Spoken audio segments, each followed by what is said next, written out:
Hi, and welcome back to the Healthy Lifestyle Show. I am your host, Bonnie, and today we have a very interesting topic to discuss that is often overlooked: postpartum depression. Our expert guest, Dr. Dawn Kingston, has been doing research on prenatal mental health for the past 10 years. Her goal is to set up systems to provide support for emotional and mental health during pregnancy, especially in areas where it is unavailable, to improve pregnancy outcomes and prevent postnatal depression. So let's welcome Dr. Dawn Kingston. Hi, Dawn. It is a pleasure to have you as a guest on the Healthy Lifestyle Show today. Thanks for joining us. Thank you for having me. It's a pleasure to be here. Yay, wonderful. Well, I am eager to learn about the debilitating effects of postpartum depression and also create more awareness, not to only new expecting moms, but also to families and spouses and all the friends as well. Mm-hmm. So would you be able to share a bit about your healthy lifestyle journey and how you got into your role as a doctor? Absolutely. I'm a nurse by background, and I started working in neonatal, so working with preterm infants that are born prematurely in a neonatal intensive care unit. And I remember one of the things that I often thought about when I was a nurse was how do you prevent preterm birth? How do you prevent babies from being born too early or too small? And then when I had an opportunity to start some graduate studies, that really became my area of focus. And I started to realize that stress had an awful lot to do, high stress in pregnancy, had an awful lot to do with whether babies were born too early or too small. Mm-hmm. And so as I kind of progressed in my work as a graduate student, and then as I got closer and closer to finishing my studies, I started to realize that it wasn't just about stress in pregnancy. It was also about depression and anxiety in pregnancy, and the outcomes for children were more than just being born too early or too little. That, in fact, some of these prenatal, when moms had struggles with prenatal depression or anxiety, sometimes for some children, they struggled in school and they struggled in their development and whatnot. So I started to become very, very interested in how do we support families. And I think in particular was a real aha moment to realize we actually have very little to support families where moms are struggling after they've had the baby with depression or anxiety, and families that are struggling in pregnancy as well, which we're starting to realize is as much of an issue as postpartum depression and anxiety is prenatal depression and anxiety. And so our work really started focusing then on the early piece. How do we help mothers even earlier? How do we help women who are pregnant, who have anxiety, depression, high stress? How do we help them so that they can be the best mothers, be the best parents that they can be, and also so that their children are protected? So that's kind of the roots of our work. Mm-hmm. That makes sense. It's more of how to prevent the onset of postpartum depression before even the baby is born then, right? Exactly. And I think that that's one of the key shifts that we're starting to understand now, that for a really long time, the focus has been on postpartum depression. But now, where most of the evidence and research is showing is that actually about 80% of women that have postpartum depression or anxiety had it first in pregnancy. And for a large number of those women, they actually had some time in their lives before they got pregnant where they struggled. And so that's really changed how we think about emotional health across the whole pregnancy and postpartum period. Because it's good, very good that families know this because then they don't feel like they have to wait until after the baby's born for this to be a legitimate or credible concern, when in fact Mm-hmm. the majority of mothers struggle with this when they're pregnant. It's just not a message that we've, really gotten out there, that there is such a thing about prenatal mental health challenges, and that they can last into the postpartum period. And in fact, some of our work is showing that it can even last until children are 5 years old and beyond. Wow. Yeah, so it's quite an extensive um, health concern if it can, well, it can start as early, even before pregnancy then, right? It's all about mental health altogether. And then would you say just being like during pregnancy and that just kind of amplifies that with anxiety and stress? That's a very good point, and that is what we see sometimes. Sometimes young women will have had a bout of anxiety or a bout of depression or sadness when they're teenagers or as young adults, and then it seems to resurface in some ways when they become pregnant and into their postpartum period. And sometimes that happens just because the change is so dramatic from Mm-hmm. move into parenthood. And so we do see that the main risk factors for women who do develop depression or anxiety in pregnancy or in the postpartum period, the main risk factors are always the same for it's women who have stress in the year before, women who have struggled at some point in their past before their pregnancy with anxiety or depression, and women who are struggling a little bit in their partner relationship, and then those who don't have enough social support, they don't have enough contact or enough support from friends or family, which, we see more and more commonly as couples, enter into parenthood and pregnancy, and their families live in different provinces, Mm-hmm. different countries. So we see that more and more. Yeah. It's good to have the support, right? Mm. So is postpartum depression and anxiety, like you mentioned, the risk factors for different women, but is it also happen in various cycles of their life? Like, is it more common for younger or older mothers, or like new mothers opposed to like a mom that already had a child or two? Or even like, is it more common for a woman that maybe experienced a miscarriage? That's a really good question. We don't see a lot of differences across ages. There are some studies that do show that adolescent moms, teen moms may have higher rates of depression or anxiety than, sort of older mothers. But that's not all science is showing that. So we see it in some studies, but not in others. We're not seeing a difference in terms of ethnicity in our work, although some studies show that some moms that are new immigrants may struggle more than others. So we don't see a huge difference in terms of women's income, education, age. Where we really see a difference, though, is in these other risk factors that I chatted about. The idea of having high stress or Mm-hmm. high conflict with your partner, not a lot of social support. So it's interesting, isn't it, that it's much more about the social external risk factors than it is about the risk that the woman carries herself, apart from if she struggled before. Mm-hmm.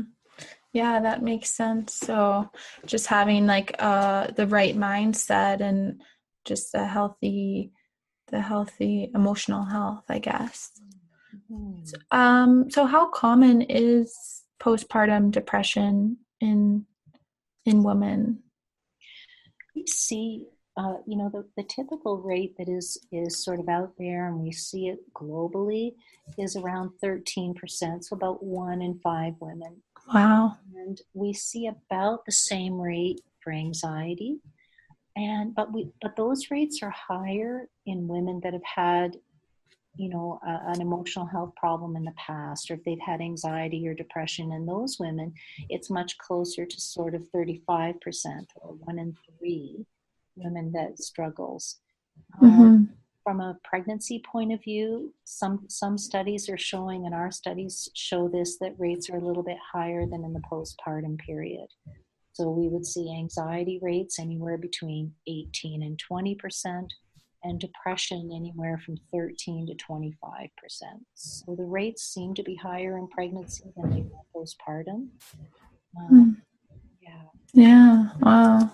Think about it from other things that we typically, other pregnancy complications that we might typically screen for at a doctor's office, or if a woman goes into a doctor, a prenatal appointment, she would have her blood pressure checked, her sugars, her blood sugar checked.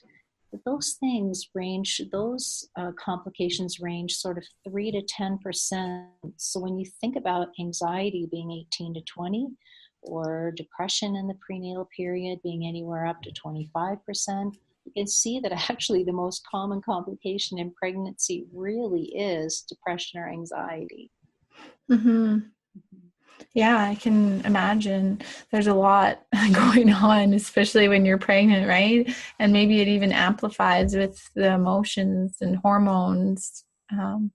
What are some symptoms that should be like looked at and caught if somebody might not even be aware that they are experiencing postpartum depression, maybe just think it's like a mood swing or something? Right. Most of the time, we would distinguish a mood swing from something that is, I really should follow up and get help for this, in some ways by the duration. So if someone is struggling, and I'll share symptoms shortly, for 2 weeks or more, that's a good indication that it's probably time to talk to your family doctor or to your obstetrician or midwife, nurse, about how you're feeling. Mm-hmm. In general, depression, women would commonly would express that they feel pretty low energy, they feel exhausted. Those are some of the physical symptoms. From the emotional or mood side, women would say they feel irritable. Sometimes they feel angry, and they don't expect that, right? You sort of expect sadness or teariness, which are part of it, but they don't always expect to feel irritable, just irritated about everything, or angry, or that it's hard to concentrate and make decisions. In many cases, depression, at least in half of women that struggle with depression, they also struggle with anxiety.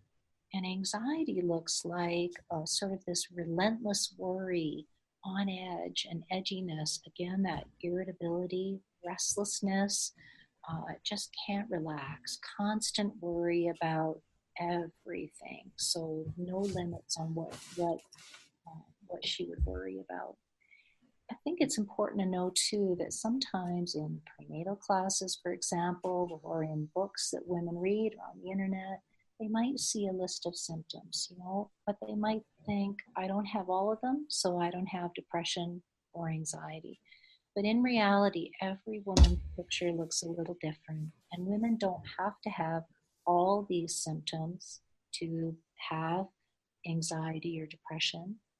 And the levels can really vary. So some women might have very, very mild symptoms, mild enough that they might not think they need to get help for them.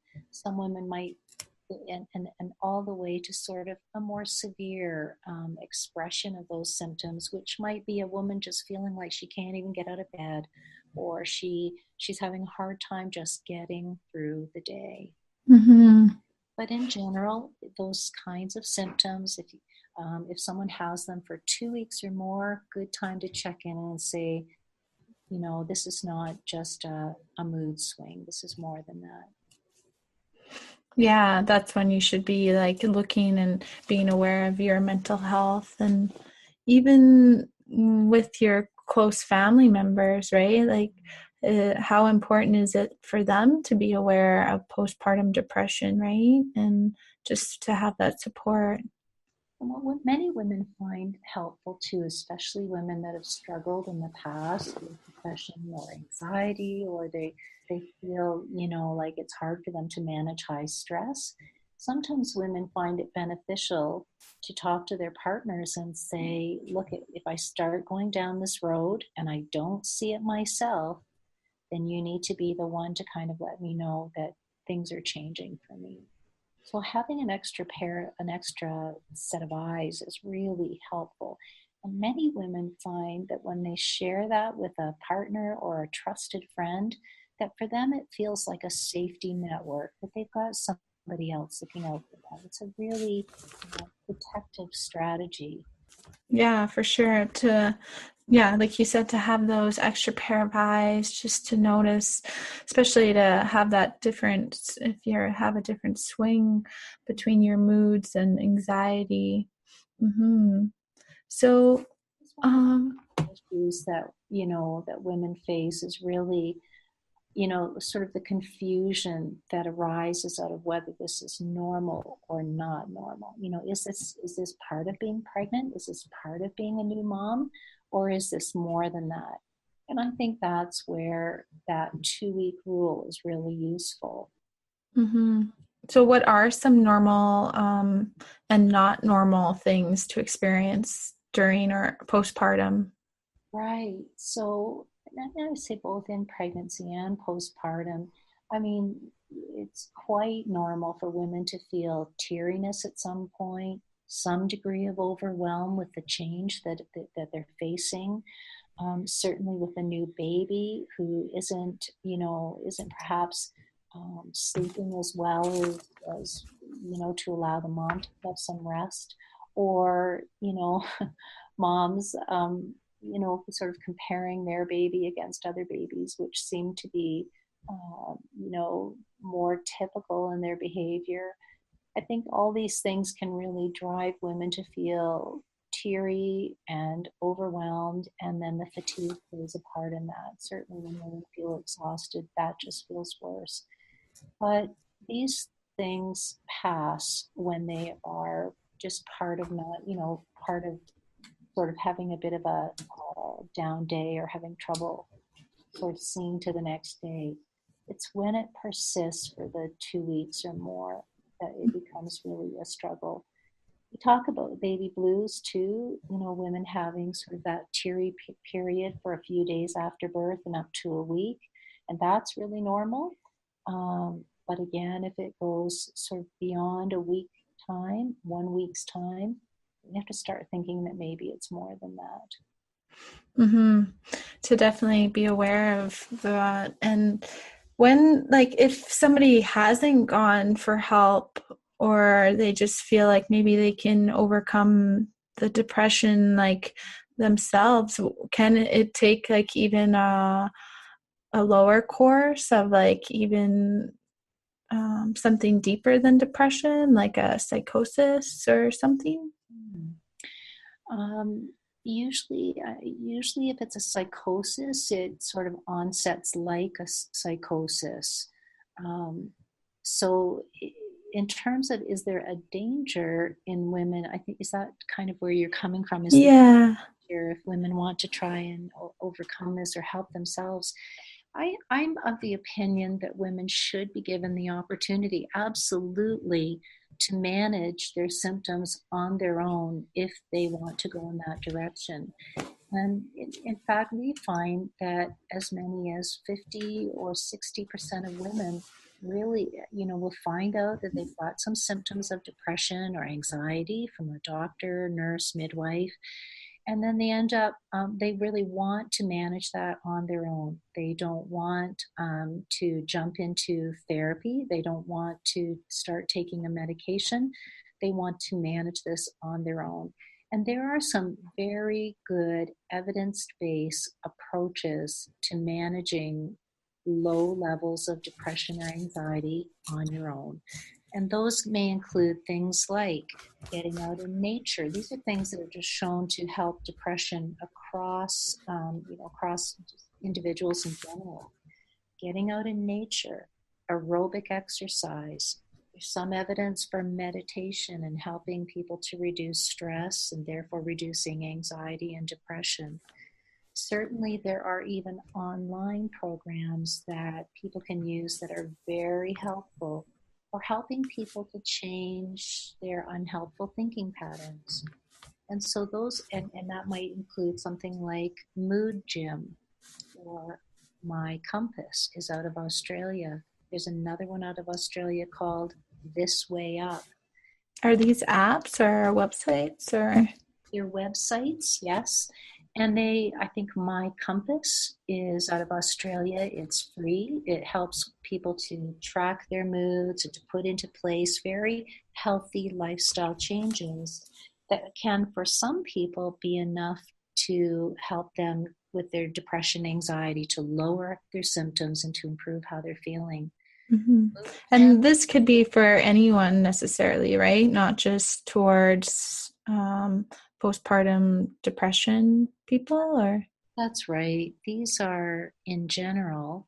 What we're doing here in Alberta, our research is really focusing on building online therapies and courses for pregnant women, women who have just had a baby, so women in the postpartum period.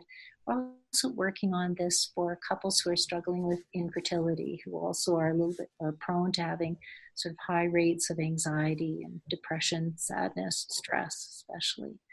So these online types of programs, we've got about 10 years, 12 years of evidence behind, of trials and studies that have looked at the impact of these kinds of programs that help you to change the way you think about a difficult time, help you to learn new coping strategies, how to gain perspective on issues so that you can move forward, so that you have more choice in the way that you deal with a difficult situation.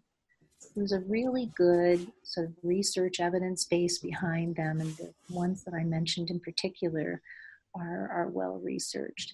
We're hoping that, in the spring, that the specific online supports for a pregnancy, postpartum, and then couples undergoing infertility treatment will be available here in Alberta, sort of across the province in a trial form starting this spring. Wow, that's really exciting to launch that, I imagine. It is, and we're working really closely with Alberta Health Services to make this kind of mental health care that's very technology based available across the province. The goal is we've been testing this for the last 4 years. The goal is to then sort of test it across the province, and then in 3 years perhaps have it available everywhere in the province for every woman. So what we would be looking at then is an online screening and online referral, computerized referral, and online therapy, so that someone could actually literally get online therapy within minutes of being screened and finding out that perhaps they're struggling with a little bit of anxiety or depression. And having this access online, it makes it so accessible to so many people. And I can only imagine, going through postpartum depression is probably people might not want to come out that they have it. Like, it's kind of like a certain stigma in it, like, oh, poor me, or you know what I mean? So it's nice to have that accessible in your own home. Absolutely. It's interesting. My son is 23 and he asked me on the weekend, well, Mom, doesn't that really sort of emphasize the stigma then if people are able to do this in their own home and, they're kind of hiding from their issue? That's his take on it. And I suppose that's one way of looking at it. But the other piece is, that, there is the accessibility.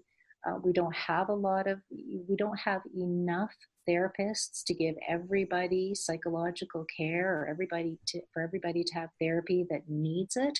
There's no way, even in our province, that we meet that need. And probably makes it more affordable as well, right? It is. And so what we would hope is that this would be available free in Alberta. So this would be what we're aiming for is to have a single app or a single link that's like a single point of care access, that women would come into that link. They would have they would answer questions about their struggles, and whether they're struggling with sadness or teariness or not finding joy in the things that they used to find joy in, those kinds of questions. And then there would be a sort of very personalized message back to the woman describing the results of that, whether she's seems to be struggling with high stress, has some anxiety, or has some depression, and Mm-hmm. being able to link her back into her own community for care, giving her the numbers and the resources for that, but in addition, giving her something such as the online therapy right away. So even if it does take her time to get to a face-to-face contact, if that's where she wants to go, she's got some means of helping at this point. Mm-hmm. That's beautiful. And having community is so important as well. Um, would you say like creating a community of like new mothers experiencing similar traumas or depression is good, like for them to talk positively through their experiences? Yeah, I think in many cases, I mean, we talk about peer support. That's kind of what you're talking about. Yeah. And so the idea that, and this is being set up quite a bit throughout Alberta as well, the idea that someone who's had depression or anxiety when they were pregnant or when they're postpartum can then reach out and help another woman who's currently struggling. And Mm. that has been really effective. And I think in part because women do feel really alone. They don't know how common this is. And that's part of reducing the stigma too, is to realize, boy, other people also struggle when they're pregnant. People are not always happy and joyful and gleeful. And sometimes, women would say that they just don't fit that model. And Mm-hmm. sometimes they feel so low that they resent the pregnancy or wish they'd never gotten pregnant on their lowest days. But Right. to know that other women also experience those very same feelings is it's such a powerful message of how common this is. Mm-hmm. Yeah, it's like important to have somebody to reach out with and share, and maybe like even like a mentor or something like that. Yeah, yeah. Mm-hmm. One thing that we're finding too in our work, and it's worth mentioning, is sometimes, a big part of sort of thinking that you have depression or anxiety, or maybe it's not, maybe it's mood swings, what is it? That confusion can really lead women to ask, of course, as we all do, ask our spouse or a friend, our mother, our aunt, our friend who just had a baby, whether what you're experiencing is really something or whether it's normal for pregnancy or for postpartum. And that can be terrific on one hand, but I think we need to really have caution, because 3 out of 4 women told us that when a partner or friend or family member told them that they were fine, then they didn't follow up with their doctor about how they were feeling, even though they still wondered, I don't feel this is, they still thought, I don't think this is right. Yeah. That kind of comfort that comes from family and friends is very well intended. But I think we have to be really careful. And if a woman is still struggling and still beyond that 2 week mark, then I think she needs to take her gut reaction seriously and reach out to a physician about it, and not hold back on that point. Mm-hmm. And it's so important, like you said, because when you do reach out to like other girlfriends or moms or aunts or what about their experience, it's just like so many people have different experiences with pregnancy, so it's hard to say and compare as well, right? Right. And I think many women find that really helpful, to talk to others about their birth experience or what it was like when they were pregnant. I think for here, just to be clear, the issue is really if someone's struggling emotionally and then another person tells them you're fine, that's where, if that stops you from going further to explore with your doctor whether this is more, that's where the challenge really comes in. Yeah, for sure. And like you said, listen to your intuition and your gut, because that's really what's going to tell you what to do, right? And when you do experience like depression, it's almost like trying to rewire the brain, I guess, in positivity way, I guess. Definitely. And that sort of rewiring of the brain that you've talked about is, it's a really important part of the depression, anxiety piece, and in getting better is being able to, have a different thought patterns that are more helpful. It's only one part, but certainly almost everything that, works in terms of helping depression and anxiety is targeted at the mind. Mm-hmm. About it, meditation is gearing towards reducing, calming the mind and reducing body stress and mind stress. The therapy, cognitive behavior therapy, it's all aimed at changing thinking so that you can have more options in the way that you think about a situation and don't have to always think pessimistically about it. Mm-hmm. So most of the things that really work in this area really are targeting the mind in that way. Mm-hmm. Yeah, to have the positive affirmation helps to build the rewiring, I would say, I guess. Yeah.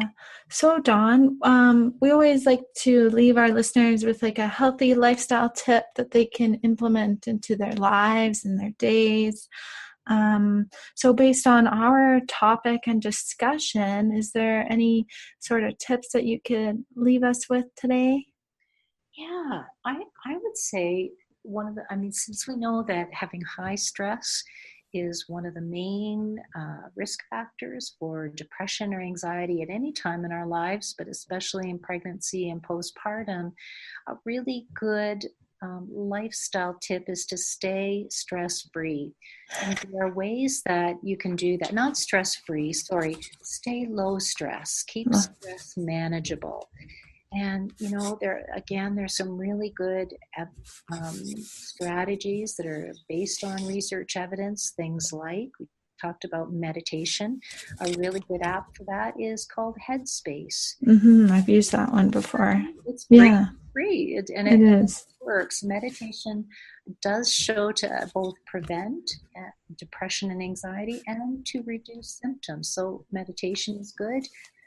Aerobic exercise also shown to reduce symptoms and has a preventive effect. Again, we talked about nature, and it comes from studies that look at exercising in nature versus exercising indoors and the added benefit of getting outside for a walk. Keeping connected with friends and family, helpful friends and family, that is critical as well. And often in our busy lives, and women are more tired when they're pregnant or after they've had a baby, our tendency can be to withdraw. But I think we have to fight against that urge to realize the value of the friend in keeping our stress manageable. So those are some key pieces. My second key point would be if a woman has had some struggles in the past with anxiety or depression or struggling to cope with stress, really important to mention that to your prenatal doctor, postpartum visit, family doctor, because that again is another really key risk factor. So that, even just knowing that helps you to put those, can help you to make sure that you put those stress reducing pieces in place so that you're protecting your mental health as you go. Mm-hmm. Yeah, because like you mentioned earlier, like to relieve or to kind of lower the effect of postpartum depression is to lower stress even beforehand, right? So that's really important. Wow, wonderful. Those are such great tips. I am definitely going to put those tips up on our website too, and excited to hear about the app and all that you guys are launching with the Alberta Health Services. Is there a website or something that you would like to share with our listeners? I don't have one right now. I'd be happy to share that as we go forward, and that becomes live and available. So right now it's just kind of in research format. But I'm very happy to share that with you as we go forward. Absolutely. Great. That's so wonderful. Well, thank you so much, Dawn, for joining us on the Healthy Lifestyle Show and really creating awareness about, mental health and how important it is to have in all stages of our lives, right? Not just during pregnancy and after pregnancy. Well, it's my great pleasure, and thank you for asking such great questions. Wonderful. Have a great day. Yes, thank you. Bye now. Huge thanks for Dawn joining us today and raising awareness about postpartum depression. Her healthy lifestyle challenge for the week is to keep stress manageable with techniques such as meditation, exercise, going out to nature, and maintain social connections with friends and family. Remember to check out the Healthy Lifestyle Meals app, which is a great way to help create healthy meals based on any specific dietary needs. Start your trial today at healthylifestylepodcast.com/trial. And until next week, stay well, stay active, and be happy.